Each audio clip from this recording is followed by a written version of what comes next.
holiday. And for our newcomers, we're excited to have you back, or we're excited to have you for the first time. Now, as I'm sharing housekeeping notes, feel free to drop in the chat where you're joining in from. So we are recording today's session. So if you're interested in a replay, be on the lookout for an email later today. That email is going to include a survey for feedback, as well as a number of resources that are aligned with today's conversation. We suggest putting your phone on Do Not Disturb for the hour. You don't need to respond to messages. Just make sure that you're paying attention, and we have so many insights for you to share. And also, we are going to be sharing some news at the end, so stay tuned.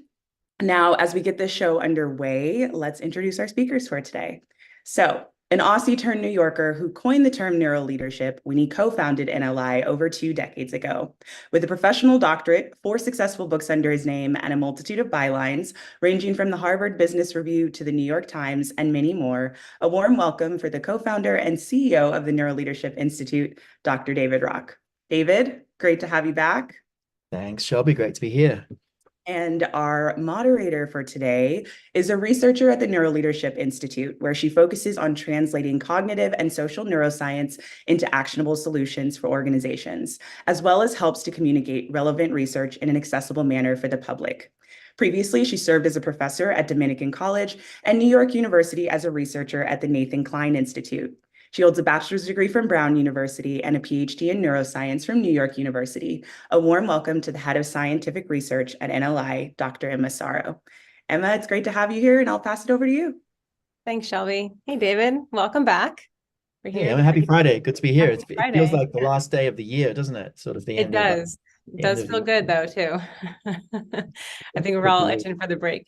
So for anyone who's been with us for the last couple of weeks, this is our 3rd installment on the topic of leadership and what it takes to make a great leader, how to best develop them, what are the real skills and tactics that we need to build great leaders. And we just wanted to start a bit with like a little bit of recap from the last 2 weeks. So the very first week, 2 weeks ago, we talked specifically about how leaders can focus on their own cognitive capacity and regulate their own emotions to sustain optimal focus and increase their own well-being. Kind of like a mainstay for what we talk about. The best thing to do first is to think about how to manage your own cognitive capacity.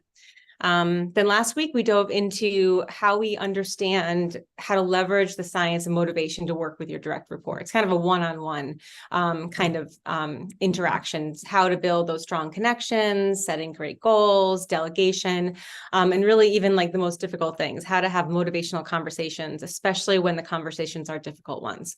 So those are the first 2 steps. And now we're going to dive into more of like a group dynamics, driving results, organization-wide, team-wide. But before we dive in, David, anything coming up for you from the last couple of weeks that stands out? Yeah, no, it's been great to have the opportunity to pull this apart, and we're thrilled with the size of the audience. We weren't sure if people would, be interested in kind of a deeper dive, but it's been great to do it and talk through the science.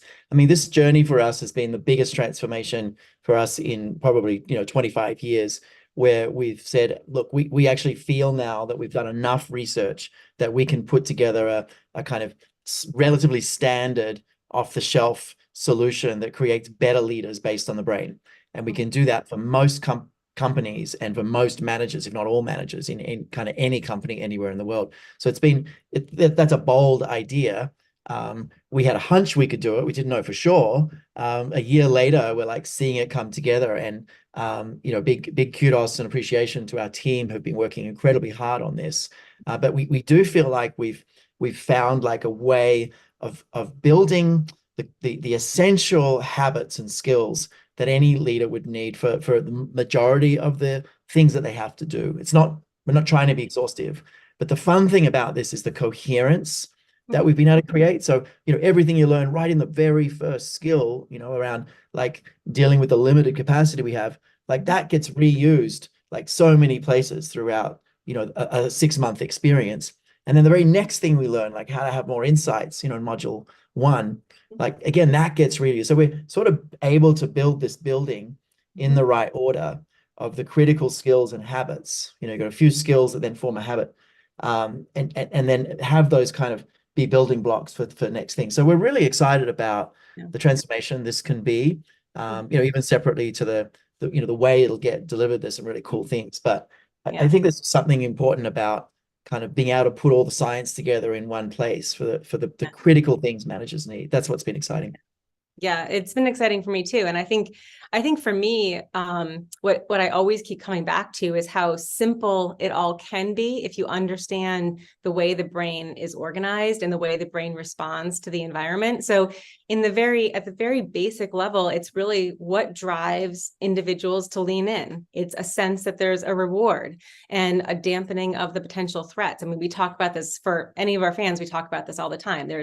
We're super sensitive to anything that could be tangentially related to threat. And so if a leader, as they're developing, is able to understand what that could be and then manage themselves and others with that in mind, it can do amazing things for like themselves, their team, their direct reports. It's kind of amazing. And so despite the fact that we're talking about all of these different individual skills, they're all based on the very basic idea of how the brain functions.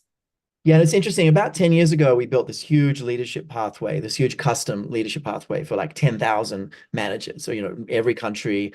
And it was one of the first opportunities to really fully build out something. And, we've got a lot more research now since then to make that even better, but we still had something really strong. Well, there's a lot of learning from that. It was really, really fascinating. But one of the things towards the end of the journey that I noticed was there was just really three things that leaders had to do at the end of the day. And it all came down to kind of, you got to create a towards state one way or another, right? You got to kind of get people, like with minds open, focusing on something, you got to create a towards state, you got to facilitate insight, and then you got to make sure things happen. And it's sort of, if you're studying leaders interacting with people, what you'd see is they're like, are they creating a threat state or towards state? Are they opening minds or closing them, right? Are they actually helping people have ideas and get unstuck? Because then they take action. And are they actually making sure those things happen, which we'll get a little bit more into today. And sort of from a cognitive perspective, that became the theme that just kind of captured everything we did in a 9-month experience. Came back to one of those three kind of critical things. Yeah. And the thing is, you kind of need them all, right? You need to understand how to work with yourself, your individuals, and your team. And I think this is not an easy thing. Leadership is really difficult. And especially when you get to what we're talking about today, which is how do you drive results with big groups of people? So you have your teams and then your teams working with other teams. So if you were to think about, let's just focus on how to be effective as an organization and drive results on your team. What are the three big things that leaders need to understand? Let me before I do that, let me just say one more thing about kind of the lesson and the coherence. Like those three things: create a towards state, facilitate insight, make sure things happen. Those three things actually correlate to the three bodies of knowledge that we're seeing are really essential in leadership experience today. And these are woven throughout the program, not sort of linear, but essentially it's psychological safety, which is about, kind of create a towards state. It's growth mindset, which is about facilitating insight in many ways. And then it's accountability. It's about making sure things happen. So psych safety, growth mindset, accountability are three really critical foundations that are woven throughout, our set of skills and habits for great leadership. So that's how we're seeing it. Anyway, let's get into drive results. We've talked about, manage yourself, manage myself, mobilize others, now drive results. What does that involve with? So the challenge with each of these is like, how do we get the three habits that cover like 90% of what people need to do, right? It's so easy to be exhaustive, right? It's much, much easier to say, list all the things that you need to do to be good at driving results, right? It's much harder to say, which three things do you have to do that really make the biggest difference? And we got that down to three things. The first one's make it safe, which is a lot about psych safety, but in a very proactive, intentional way. And that's like at a team level, really involving everyone. We'll dig into that in a second. The second is solve problems faster. So really tactically, how do you move that conversation forward when you're with a team as really efficiently, but with less bias and lots of inclusion and lots of creativity, right? How do you solve problems faster once you've made it safe? And then the third thing, a little more systemically thinking about systems over time and processes. How do you stay agile and kind of have the team ready for continuous change and have processes that keep all these habits in place? So that third one's going to stay agile. So make it safe, solve problems faster, stay agile. became the 3 critical sets of skills or 3 habits that we thought people need to anchor on. Yeah. And I think it's important to kind of recognize that in this, what we're talking about today are like large groups of individuals and how they interact. It's incredibly complex, and understanding how each of us impact each other. So you have a team of individuals working together, understanding their own individual motivations, getting them all aligned, making sure everyone feels safe to speak up and make decisions together. And then the necessary fact that there will be change and obstacles. Every organization is facing that. So being able to respond to them with agility is critical. And so it impacts everyone. Yeah, beautiful. Yeah. So let's dig into Make It Safe, I guess, to start with. So actually, I was just talking with Amy Edmondson this morning. We collaborate with her pretty widely. We co-developed a solution, a 30-day experience that's gone out to lots of organizations now. That's basically a month on psych safety. Here we're going to spend more like a couple of weeks on psych safety and a little bit lighter, but we learned a lot building this solution with Amy called Team. And essentially what we did with her is we looked at her model, worked out it was actually the best way to approach psych safety, but it didn't have any like sort of tangible things to do underneath the broad framework. Her broad framework was set the stage, invite participation, respond thoughtfully. And we worked out that we could really help that framework gain a lot more traction if we looked at the neuroscience of like why set the stage and how to set the stage. Like what are the critical things to do? The neuroscience of why, invite participation, and how to do it. So we did a lot of work with her, and we built that, and we're now working on a paper called The Neuroscience of Psych Safety. And we learned a lot about the critical things to do to create it. And I think my biggest insight from working with Amy is that psychological safety is an advanced skill. It's not like it's above inclusion. It's in the same continuum as inclusion and belonging, but it's actually a much more advanced skill, because it's not just people speaking up. It's people speaking up. It's people arguing with each other in a healthy way, right? Challenging each other in a healthy way, acknowledging their weaknesses, and having what's called situational humility. Like it's a lot more advanced. We did a podcast a couple of weeks ago. Maybe the team can put it in, with a guy named Theodore, who developed an amazing thing. He developed a black box recorder for hospitals. Sorry, I digress a bit, but I think it's fascinating. So he spent 20 years doing this. He's like, why do airplanes have black box recorders when things go wrong, and operating rooms don't? So he spent a lot of time doing this. Now he's built it, and every site that he has saves several lives a year and collects 1 million data points a year, collecting everything that's happening in the room. Anyway, the cliff note is, he said they've been studying kind of what creates problems, like when do the accidents happen, right? Small and big. And one set of things was obvious. It's like when there are distractions, like when someone comes in and talks about their vacation, right? Things go wrong. But a really big set of drivers of issues was actually silence. He said the most dangerous operating room is a silent one, and there really needs to be a constant dynamic of like checking in, checking up. Is this right? Am I doing that? Are we sure? What's going on here? Tell me, give me some feedback here. Like it needs to be a constant dynamic. And if people are just feeling even a little uncomfortable, that doesn't happen, right? And if there's this big deference, this amazing surgeon, not challenging, that doesn't happen. And anyway, so but it just reminded me that you've got to really work hard to create that kind of environment where people do challenge each other. It's we now have the data to show just how central that is. Yeah. I mean, just think about, we often use this as kind of a place to reference or help people reference what that even means. But think about the teams that you've been on, and the best team that you've ever been on is one where you feel okay challenging an idea. And how often do you hold in that idea? And then maybe later on, it turns out that should have been said, because now you're running into an obstacle. So even while it doesn't always feel good to disagree, I mean, that is why we don't speak up, is because we don't want to necessarily disagree with someone. That poses a threat.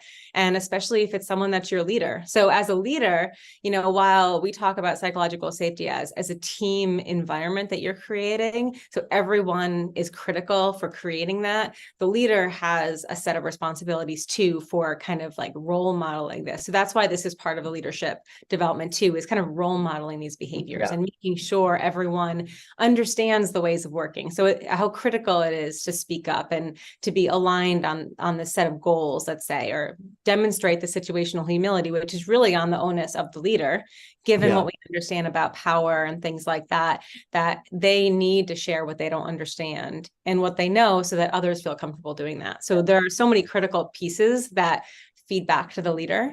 And that's how they kind of sustain and encourage this kind of environment. Yeah, the fun thing about teaching psychological safety, or this habit's called Make It Safe, right? The fun thing about teaching this in module 3 is we've already got a really good foundation of language to build on, right? We've got this foundation of language of limited capacity. We learned in the first module, and the way threats reduce that, right? And the way biases make a mess of that. And we've got like 3 levels of threat that explains kind of the level of threat that's the maximum you should have, level 1. And labeling and reappraisal, all these things. And so we actually got this like language we can build from that makes understanding psychological safety so much faster and easier. And this is sort of a theme of module 3, is that we've built all this really helpful language, and now it kind of gets put into application. Anyway, let's talk about the actual skills and habits. So we start with Make It Safe.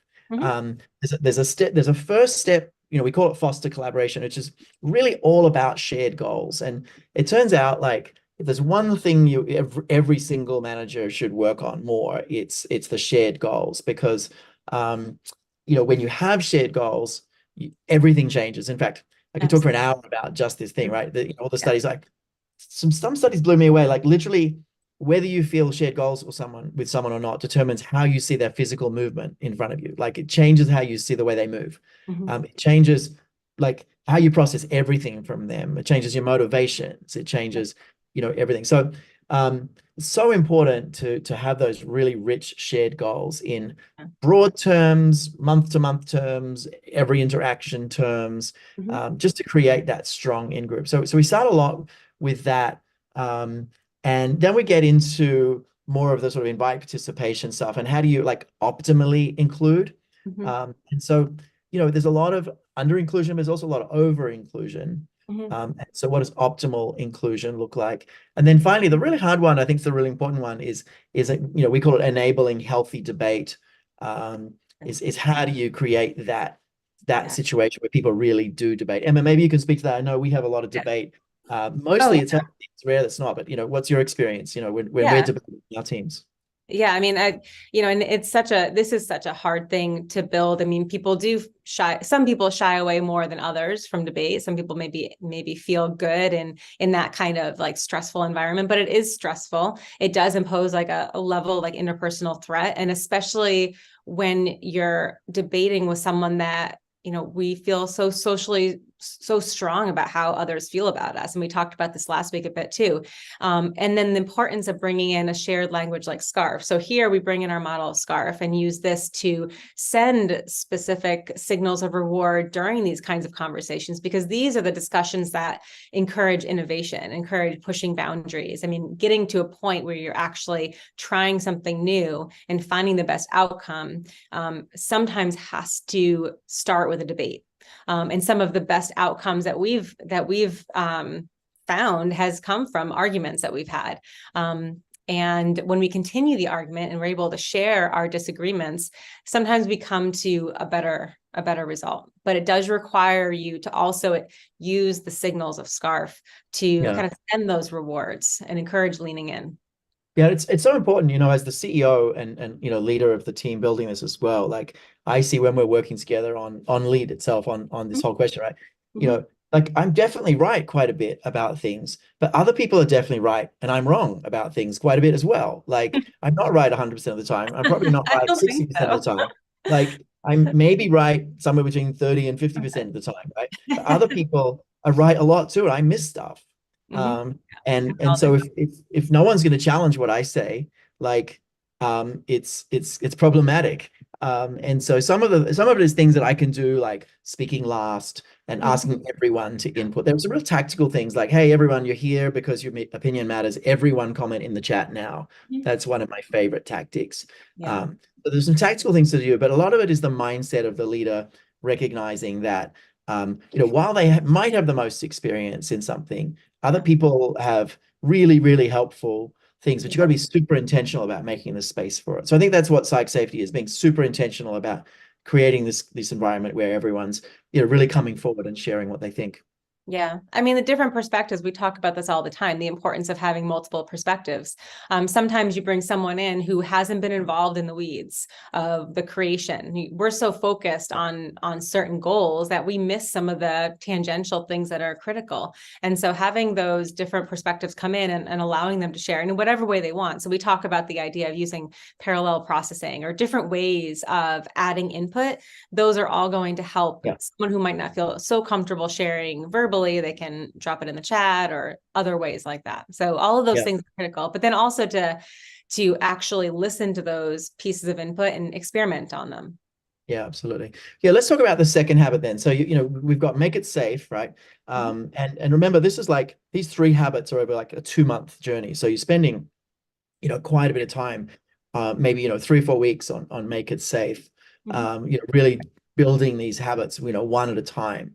Now, so the second one is solve problems faster. And, you know, I wanted to say solve problems faster and better and with less bias and more inclusion and more creativity, but that was too long. But that's ultimately what only 3 words at a time. But ultimately that's what it's about. And I watch a lot of meetings especially because I'm speaking last, right? And I'm watching a lot of meetings. And I also sometimes get to watch meetings with other companies. I recently did that.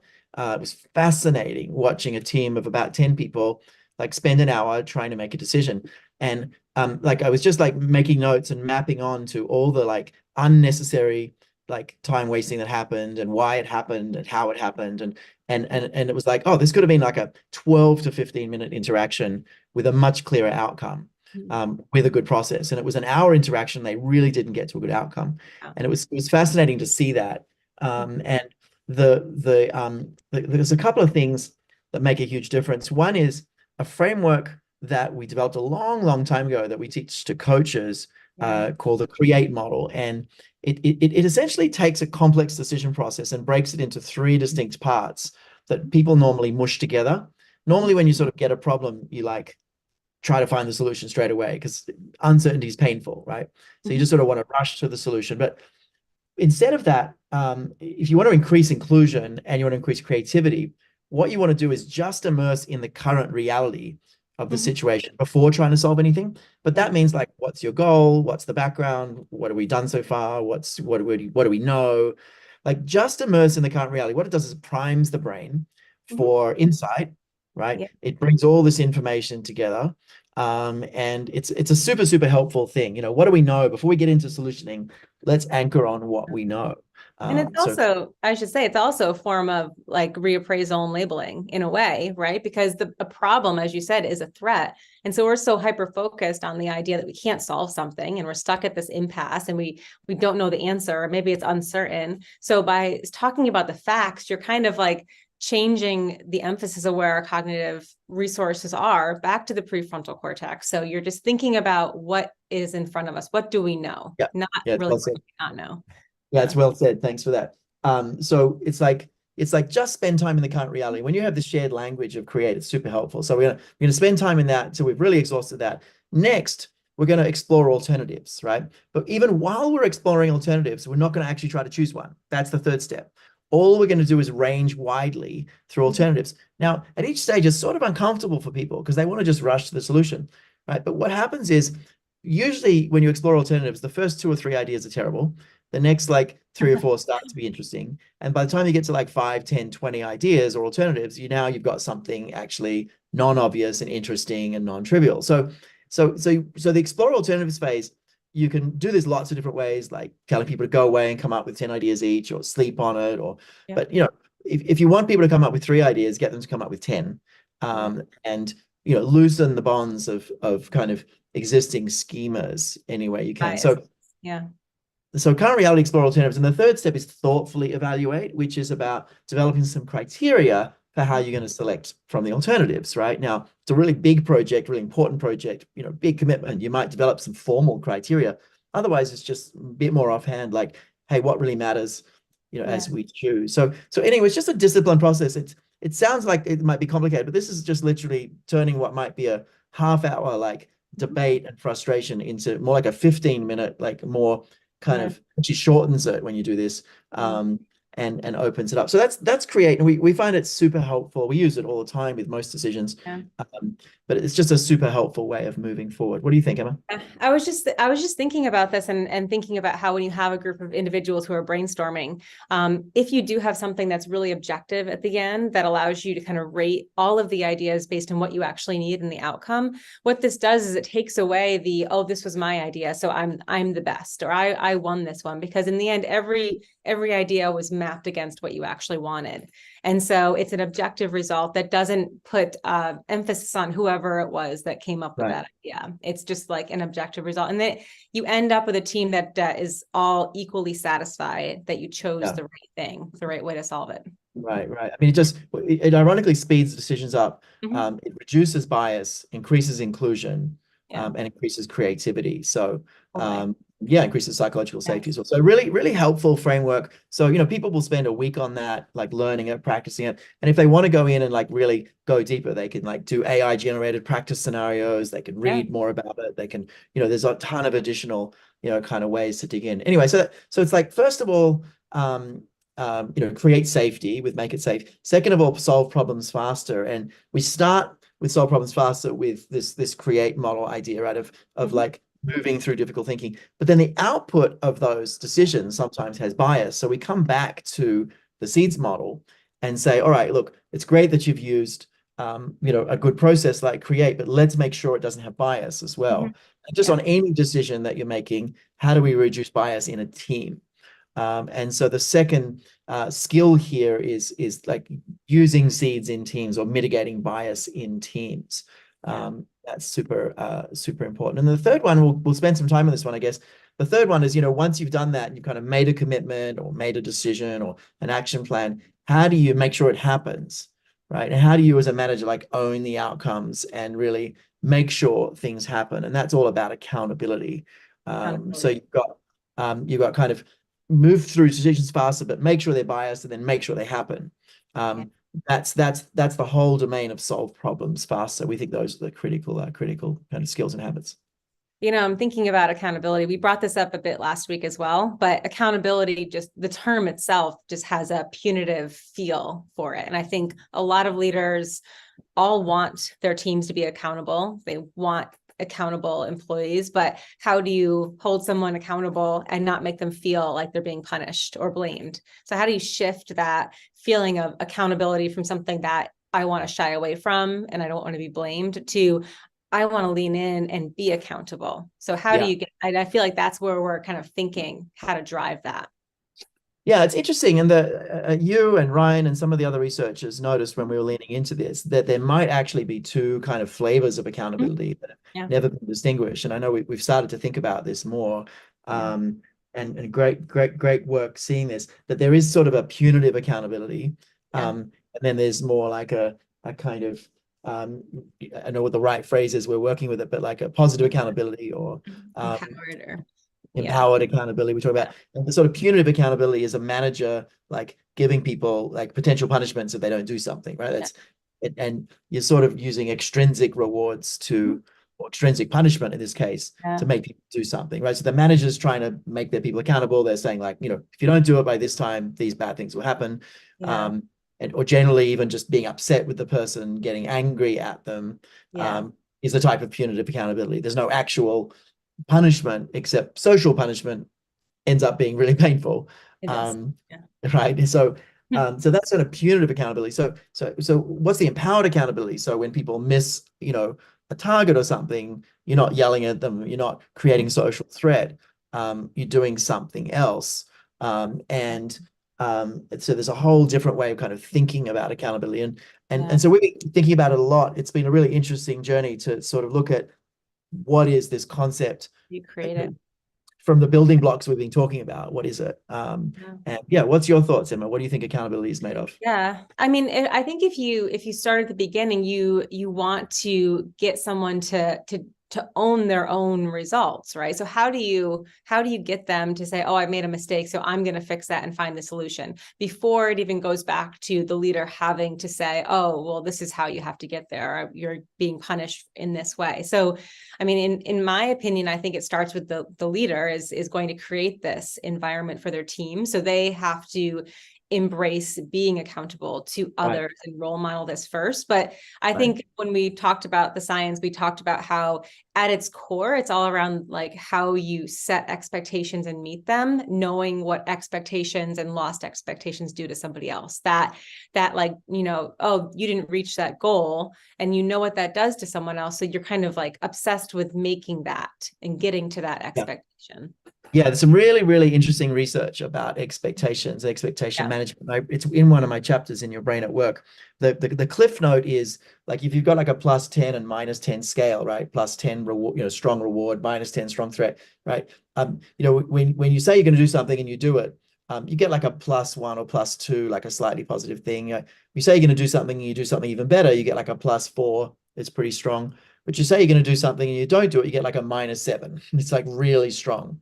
So missed expectations are really strong, and much stronger than exceeded expectations are positive. And met expectations are just a slight positive. So what you're really trying to solve for is not missing expectations. And when when you're working with someone new, you got a new boss, for example, and they say something, but then they do something differently, like that flags as a huge error response in your brain. And, your social brain goes a little kind of haywire and says, alert, alert, alert, be careful with what this person says.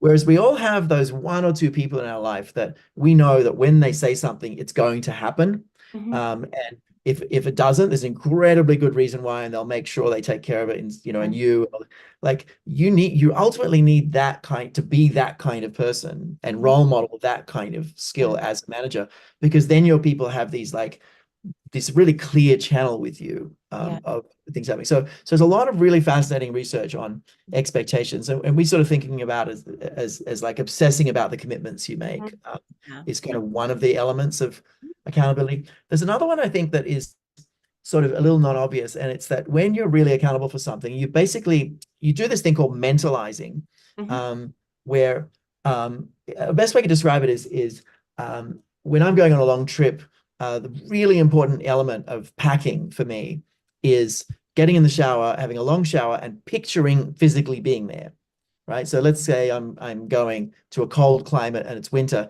I actually have to picture like walking around in the cold, and literally hold an image of like where I'll be. It helps if I've been there before. And then I'll go, oh, that's right, I need a hat. That's right, I need gloves. That's right, I need a scarf, right? And I need like maybe a power pack, because I might be out all day and the cold makes my phone die faster. And like, I miss all those things if I don't mentalize. And mentalizing is actually picturing, these things. So part of this accountability thing is actually mentalizing like the task you've just given someone and going, I wonder all the things they're going to miss and are going to go wrong. And kind of really picturing into the future, and then planning more for success. What do you think? I know you study mentalizing. And no, mentalizing is critical. I mean, you're forming this like perspective memory essentially, and so you're actually like seeing what the situation could look like and all of the potential outcomes. So you're also like preparing for all of what could happen along the way. And I think along with that is this like, yes, you're thinking ahead, but you're also making sure everyone that you're working with is clear on what you're doing. Like, this is what I'm doing. This is what I expect from you. So everyone is super clear. So there's this like making sure there's clarity as well, so that the expectation is the same for both. So I'm expecting to get this into you by Friday, and make sure you're clear on that your direct report has that as well. And so the expectations and like what you've mentalized is the same. And so when that actually happens, you actually have like a good set of, it didn't really go as planned, so I have another outcome that I've thought of. Yeah. And you can really feel a culture when you walk in and people have this as part of the culture. It just feels like a machine where everything's turning right and everything's going well. And, when I walk into a company and like I'm, going into a leadership team meeting and people don't have this, it feels different. Like it's like this team is like jostling. They're not, it's not one team, right? Yeah. It's interesting. So obsess about commitments. Sort of think ahead. The third one's interesting, and it's about kind of not getting stuck on the process and what you're supposed to be doing, but thinking about the outcome. Yeah. And this involves activating what's called the why network in the brain, which is different to the how network. And when you activate the why network, you're actually much more flexible. It's a real thing in the brain. You're much more flexible and dynamic and motivated and creative. And so a lot of it is about like getting really, really clear on where you're trying to go and why. And letting go of like, it's got to be exactly like this, while also laying out, it's got to be exactly like this, like monitoring. And just being more flexible and owning that when things go wrong, it's not necessarily that it's your fault, but what are you going to do about it? Yeah, right? you're more solutions focused, right? Yeah. We take that. I mean, and I think you can see that in an organization, there's less blame and more, this is on me. I'm going to find the solution. So it absolutely, some people in the chat mentioned growth mindset absolutely involves having a growth mindset, because that enables you to find solutions and to focus on the mistakes and focus on the things that you can do to fix them as a solutions focus, as opposed to this is really, I'm horrible at this. Right. But it's that you can do, right? And if you're experiencing punitive accountability from your boss, right, you're going to tend to pass that on to your team, right? And you're not going to want to take responsibility for things and find solutions and own outcomes, because your boss is going to yell at you because you messed something up, right? But if you're experiencing more empowered accountability, you're going to tend to role model that, down the line, and you're going to help people want to share their mistakes. Right, you're going to help people want to take accountability and learn faster. It is very much growth mindset focused, but it's been really exciting to see how a lot of the things in module 1 and 2 just get like put together in a different way in module 3, and like the why network stuff we introduced in goal setting in module 2. And so there's a lot of stuff we kind of come back to and play with. But yeah, any other thoughts on accountability, Emma? So weaving those three together. Yeah, I mean, it's incredibly important. As we know, we've talked a lot about it. And I think, we touched on a little bit about that. There's two kind of pieces to this. There's the leadership accountability, which is what we're talking about here. But then it's, as a leader, how do you make sure that your team is? So that involves like slightly different like behaviors. One, you're showing accountability, but then how do you encourage accountability in your team, which might take a bit of like a different kind of conversation, a different kind of set of rewards that you send them, just to get them to lean in and be more solutions focused, rewarding them for when they are more solutions focused, as opposed to punishing them when they made a mistake. Yeah, let's take some questions. I see there's an interesting question there about accountability. It's such a big topic. Let's take some questions on this, but questions on anything that we've covered so far. We've still got one more habit around stay agile, but let's take some questions on, making it safe, solving problems faster, on accountability, which is, remember, accountability is like the third skill in solve problems faster. It's like, move decisions through faster with create, make sure they're not biased, and then really own the outcomes. But there's accountability is such a broad idea. There's the fun question here. Lots of great questions. From Chris, is there any neuroscience on what creates perceived integrity? Is that, I've been thinking about this one for a while, and a couple of times I've been thinking about writing on the neuroscience of integrity and kind of started to map it out, but we didn't go much further with it. We may come back to that at some point, but I have a perspective on it. I think it's really simple. We have an error detection network in the brain. It's a very strong signal when it happens. Like, you go to a shop, and like, you go to a new shop, it's a chain, you've never been there before, and you get your food, you sit down, and suddenly there's a cockroach at your feet, and you're like, really hate insects, and you're like, you run out the door and you throw your food away, right? So you won't go back to that chain the rest of your life, pretty much, right? Because you've been given an error response, like something bad happened, and it, these things really hit in our brain. And what happens, I think, is that we're very socially attuned to who we should trust and not trust. Very, very attuned to that. And generally, we don't trust people until proven otherwise, right? And what happens is we tag people, the brain tags people with a threat or reward. And people's don't do what they say, and you're like, okay, this person is a danger. I can't, I have competing goals potentially. So it's our group. They might not treat me fairly. But the big one is the uncertainty. Uncertainty is a really strong threat. So I don't feel certain that when this person says something, it's going to happen. And so I think it's a lot about uncertainty, and you basically get this error response that kind of universally says, this person is not to be trusted. And it's really hard to undo that from, one event that happens. That's my perspective. What are you thinking?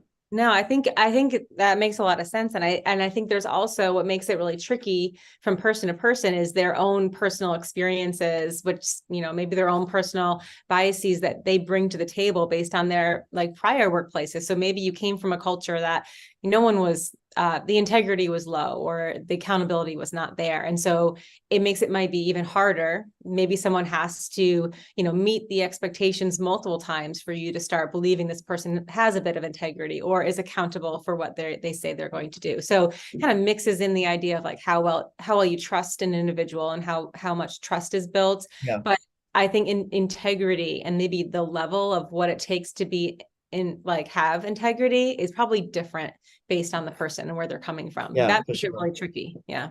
I will say it's built from very small things. And it's very, very small things. And I always said this to our business development people, make some commitments that you can keep, and then keep them over and over and over. And they can be even simple things like, I'm going to get this document to you by 5 o'clock, and you can get them to them by any time, but just absolutely make sure it's there before 5 o'clock, right? It's almost like create a condition where you make a promise that you can keep, so that you do that, and then people kind of relax and slowly see that you're on their side. But then of course you got to keep keeping your promises, right? But it's small things, like if you say, a meeting is starting at 10 a.m. and you turn up at 10:05 and say nothing about that, right? It's like, oh, this person doesn't care about what they say, right? Now, if you turn up at 10:05 and say, I'm sorry, I didn't mean to waste your time, this happened, I'll be on time next, and you do that, that's different, right? And you're managing your integrity. But it's the small things of, do you notice when there's a gap between what you say and what happens? And do you address it when you mess up? That's my perspective. Yeah, what other questions are coming up, Emma? What do you want to address there? Oh man, well, that was a great question. All right, so how about this one from Donnie? Focusing on outcome and not process feels counter to what's been expounded on in the professional development, especially during crisis. Is this a conflict? Yeah, it's kind of context dependent. So we have a framework called Choose Your Focus, which is vision, planning, detail, problem, drama. And vision is why you're doing something. It's that start with why. It's very big picture. It's very visual. It's motivational. The how, and it's this why network, right? This how network is literally, what are the steps that you're picturing? And it's very much the premotor cortex of imagining a process and breaking it into chunks. And it's a separate neural process of being motivated about why you're doing something, and then how you're actually going to do it.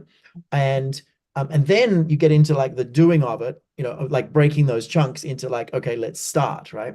And then those things go wrong, and you've got now problems to think about. And you now you're problem focused, and when they go terribly wrong, you're in kind of drama. So what generally happens is there's nowhere near enough clear vision and clear planning, and you need clear vision before you get to clear planning. But generally in interactions, meetings, projects, everything, there's just not enough of that vision level and that planning level. And the trouble is, if you just have the plan without the vision level, you're very inflexible. If you just have these are the steps we're going to take, but we're not really sure exactly why we're doing it or where we're going, when one of those steps fall apart, you don't know what to do. And this has been really, really well studied. It's a concept called construal. Batya Weisenfeld at NYU has done a ton of research on this. She was at our summit recently. And this neuroscience has done a lot of research on this. And basically you want both. You want good process thinking, but you want really good why thinking at the top of it, or vision thinking. That's usually what there isn't enough of, so you can be flexible. So it's not either or, it's just make sure you've got enough of the why and the vision level, so that you don't get obsessed about the process when it needs to change. Right. Yeah. And I think we often do this in our own meetings, is remind everyone of why, like, what's our end goal? Like, why are we doing this? Because a lot of times, you'll come up on an impasse and maybe you're stuck on how to get there, but let's just remind everyone of why we're doing this. There are other ways to get there. And in the end, like, if we do something a different way, if we're flexible, we can still reach that. And you're reminding everyone of the why also provides like a little bit of a motivational boost, kind of like help people lean in and forget about the fact that they're at a stopping point. Yeah. So let's dig in some more. So we're talking about module 3, drive results, right? Sits on top of manage myself, mobilize others. Now, drive results. We've said the first habit is everything to do with making it safe. So that's really intentionally getting this culture where people are debating and speaking up and challenging. Then there's solve problems faster, which is getting decisions happening faster, making sure they're not biased, making sure they really happen. There's a lot in there, just in that second. You can imagine, really spending some time on that. And so some of our partners will say, actually, we want to build a 1-day or even a 2-day, in-person experience, just on module 3, for example, and really go deeper. And we're designing all this so that can work. But then the third one, stay agile, right? And this one, it's the last habit of 9 in the experience, right? It's the last thing you'll learn in 6 months. So we're looking at sort of things that are looking forward into the future a little, and system level things, and then also kind of some stuff we hadn't covered yet that needs to sit here. So the first one is about the right routines, and this is the right routines to keep everyone feeling psychologically safe with a growth mindset and accountability, right? So how do you build the right routines also for like sustainability and all these things, and that's a lot about kind of a little bit about priorities, habits, and systems. We introduced that concept here a bit. But any thoughts on building the right routines, Emma, from you? Yeah, I mean, I think if we kind of like zoom out a little bit, this habit is so critical for every organization, because despite everything that you've learned over the last 9 habits, let's say, you're still going to come up on things that need to change and like unforeseen accidents and things like that. So now if you start with building some right routines to kind of like set yourself up for those challenges, as we know, habits are things that if they're good habits, you're going to default to them when you're under pressure and under stress. So let's talk about how to build those really good habits. And when we think about like the systems that help to instill those habits, those are those like reinforcement things, and making sure the processes are in place to make sure that the habits that you've chosen that are really good, those stay in place when times get really tough. And so here we're kind of reminding everyone of that system, that PHS system that we often talk about. Yeah, no, it's great. The second one is something we weren't exactly sure where to put it, but we knew it had to be here. And I think it's the perfect place. And it's how do you smooth out conflict? And this is whether it's, one-to-one conflict or, even larger, like how do you deal with strong emotions in the workplace and real conflict that's gone awry, which does happen, right? And so we actually did a lot of work on this. We developed a solution called Calm, CALM, different from the Calm app, but it looks at the like really intentional de-escalation. We actually did this in 2020. We'd been working with this idea for a while, but in 2020, when the George Floyd murder happened, and there was like this big outcry for teaching police and other similar groups to de-escalate. We said, look, we know a bit about this, and we wrote this piece. Khalil Smith and I wrote this piece. He was our CDO at the time, and we said, look, in this time, what you've got to do is listen deeply, unite widely, act boldly. In order to like move through this crisis, you need to listen deeply, unite widely, act boldly. And in Ally, we decided the act boldly was build a de-escalation program and give it away to police forces around the country. And that's what we did. And then we kind of built it into a product the next year called Calm, and it's gone out to quite a few organizations. But Calm it's essentially the intentional habits for turning down conflict. Definitely builds on 3 levels of threat from module 1, definitely builds on SCARF, and a few other nuances. But that's a really important skill set, is just how to go into conflict and reduce it. And then the third one is thrive through change, right? So we're sort of closing with how do you make people like change ready, where change is a constant, and not just this thing that you have to go through right now and it'll be better. Like, so how do you kind of set up your team to be prepared for change overall. And you know, we come back to growth mindset there for sure, and looking at what that really takes. So that's the 3 habits. Make it safe, solve problems faster, stay agile. Of course, there's more things we could teach, but we think that learning all these skills well makes a huge difference in the majority of people managers. If you can kind of get these things down, you've got a huge impact in their skills. So yeah, what are your reflections, Emma? Let's see what questions come in before we wrap up. I mean, this has been a lot. We've talked about 9 like really important habits for leaders. And we talk about this all the time, how, you know, our cognitive capacity is limited. I think these are the essential habits built in with tiny little skills in them that everyone, not even just leaders, but leaders, especially as they're developing, or if they've been in the position for a while, can use. But if we're focusing on just the essential, this helps you build a really good skill set for leading teams. Yeah. So let's wrap up with some closing thoughts. You know, we've talked over the 3 sessions about the habits in each. So you know, all of this forms into a big new initiative that's probably the most different and impactful and kind of biggest investment we've ever made into you know, rethinking all our work. And you know, it forms into a solution we've called LEAD. And for the first time in our 25-year history, we're actually making our solutions work available to the public. I'll explain Niles again. And so we've basically built this platform. It's a platform, and we're opening it up in February. And before you put the link into my team, let me just explain it a bit more. You basically go through everything we've talked about in the last 3 weeks over 6 months in a cohort. We'll have a cohort starting every month, you know, from February. But the idea is at any point in that experience, once you're in that platform, you can actually ask an AI avatar we've built called Niles.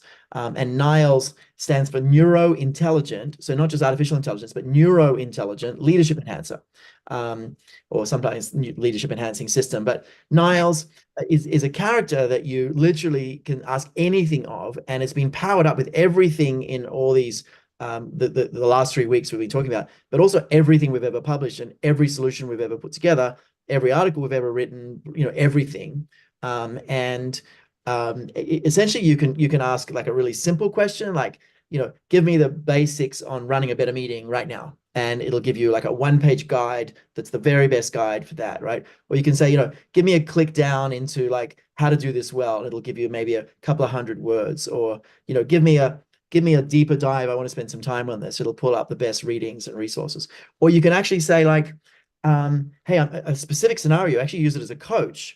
You know, using all our models and tools, you actually can say, hey, Niles, I'm having a conflict with this person in my team. You know, they've been working with me for 3 months. You know, this is what happened. I'm not sure what to do. I tried this, you know, can you help me?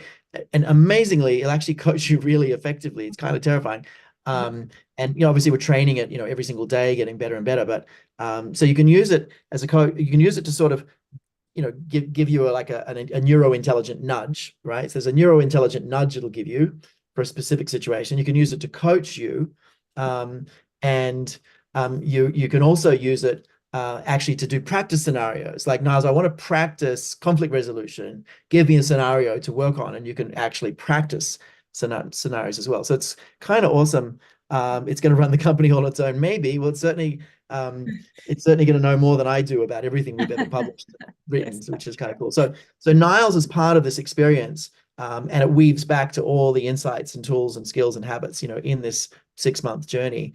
But we're opening this up to the public. If my team can put in the chat the link to the February experience. And we're also, this is also going to run in-house in organizations, and, you know, in a cohort, different kinds of cohorts. You can add all sorts of things to it. You can make it shorter, faster, all sorts of things. But if you're from an organization and you're interested in kind of talking to someone about, you know, this experience, just put the word LEAD in the chat. If you kind of wanted to experience it yourself, just jump to that link that they've put in and take a look. But if you're interested from an organization, just put the word LEAD in the chat, and we'll make sure someone follows up with you. If you already did that last week or the week before, don't worry, we'll make sure that we follow up with you. But if you haven't and you want to talk to someone, put that in.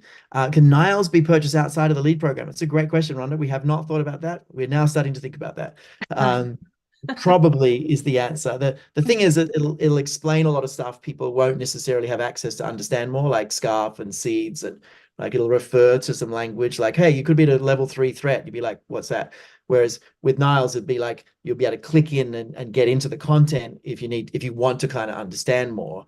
So probably we have to see how that would work. But yeah, we're super psyched. I know we've got a good crew already coming together for February. We'll probably close that off in the next couple of weeks. And then the next one will be March, towards the end of March. But the middle of February is the next program. I think we're starting on the 14th or 15th. So go to that link if you're interested. So just for me, this has been a fantastic opportunity to dig deeper into the research. It's actually helped us put the finishing touches on the program as well, just kind of thinking about this. But just delighted to have the opportunity to share this. Emma, any closing comments before we wrap up? No, just that I'm super excited to see what people think of it. We've done a lot of thinking throughout like the 3 main modules, and I can't wait to hear how it goes. So yeah, that's about it. Well, thanks so much, everyone. Thanks for being here, Emma. Great job of doing this, and hopefully people had insights about the real science that's necessary to build leaders.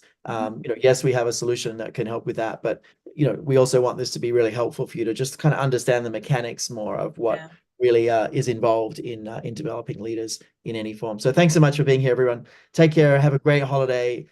Make sure you get some downtime. Downtime is super important for your brain. Get some complete non-goal focused time, and really, take that time for yourself.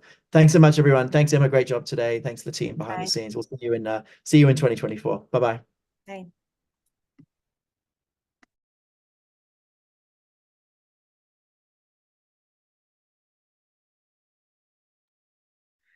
All right, just following up with that, thank you so much, Emma and David. That was a wonderful conversation. Just to echo what David said, happy holidays, enjoy the break, really spend time with your families, and make sure that you are investing in the quality time that matters. We will see you again. We're going to take a few weeks off, so we'll be back on January 12th. We have a really great episode primed for you.